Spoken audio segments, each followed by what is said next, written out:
Fala galera, bem-vindos a mais um vídeo do canal e hoje eu vou trazer aqui para vocês um orçamento de PC Gamer com aproximadamente R$ 1.500, que é um valor que muita gente aí vai poder comprar o computador e ele é recomendadíssimo porque ele vai rodar todos os jogos da atualidade com bons frames e boas qualidades gráficas. Vamos aos componentes escolhidos.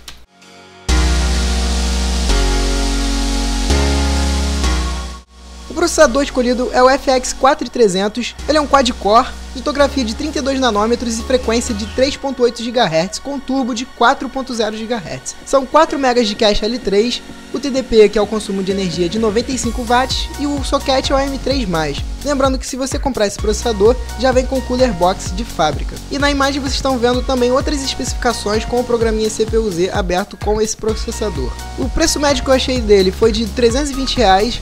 No canto inferior direito temos o nosso somatório ou a nossa calculadora e vamos ao próximo componente.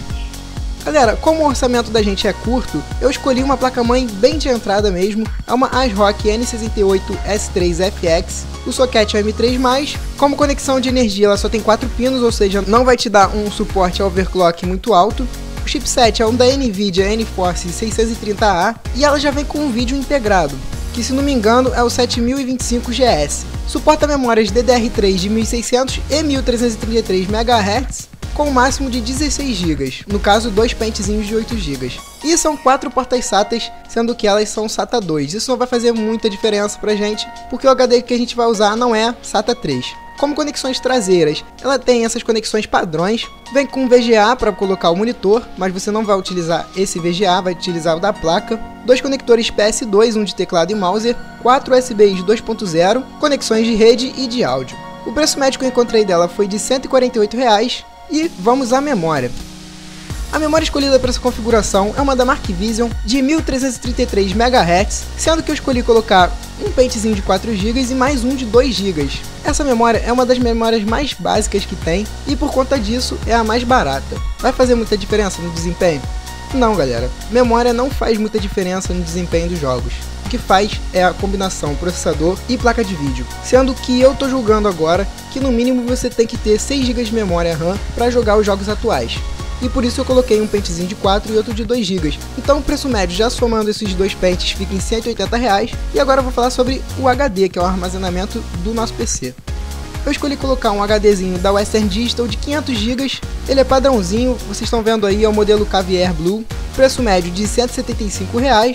E agora falta o gabinete, placa de vídeo e a fonte. O gabinete escolhido é um da Thermaltake V2 Black, ele é padrão ATX, ou seja, não leva a fonte embaixo, e isso não vai fazer muita diferença porque a nossa placa de vídeo não vai esquentar muito. E uma das razões por eu ter escolhido esse gabinete é que a fonte que eu vou usar não tem um cabeamento muito longo, e por isso se você for colocar um gabinete onde a fonte fique na parte de baixo, talvez o cabo da fonte que eu escolhi não chegue na placa-mãe. Voltando aqui com as características, ele tem 3 baias externas para colocar DVD, são 6 baias internas para os nossos HDs, e no painel frontal são 2 USBs 2.0, microfone e speaker. Apesar de ser um gabinete padrão ATX, o fluxo de ar dele não é tão ruim, já que ele suporta colocar fan coolers na parte da frente, fazendo um fluxo de ar básico. O preço médio desse gabinete é de apenas R$ 140 e agora vamos falar sobre a placa de vídeo escolhida. Eu escolhi colocar uma GTX 750 para essa configuração por ser uma configuração de entrada.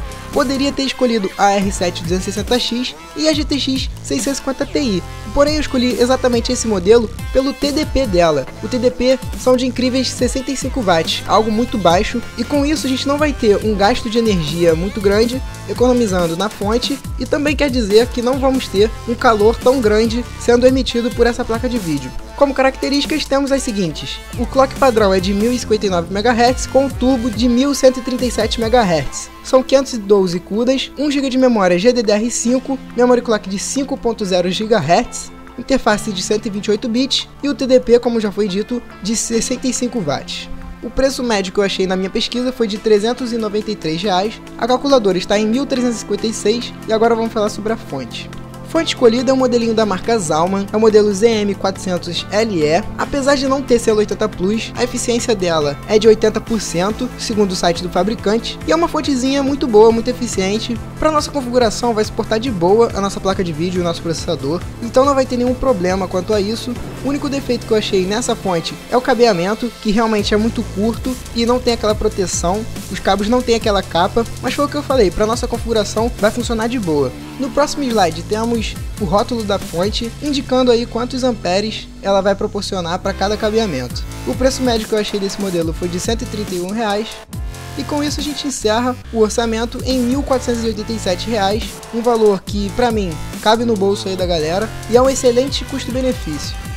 Bom, como todos já sabem, eu faço essa estimativa aí para ter uma base de quais jogos vai rodar nessa máquina, e temos aí essa tabelinha, vocês podem pausar o vídeo e observar mais detalhes aí das configurações e dos frames. Lembrando que esses números foram tirados da internet, eu não testei essa máquina. Então é isso, galera, se você gostou, clica no joinha, adiciona favoritos, se não é inscrito no canal, se inscreve. Se você tem alguma recomendação para me fazer, é só deixar aí nos comentários. Espero vocês no próximo vídeo, um abraço e valeu!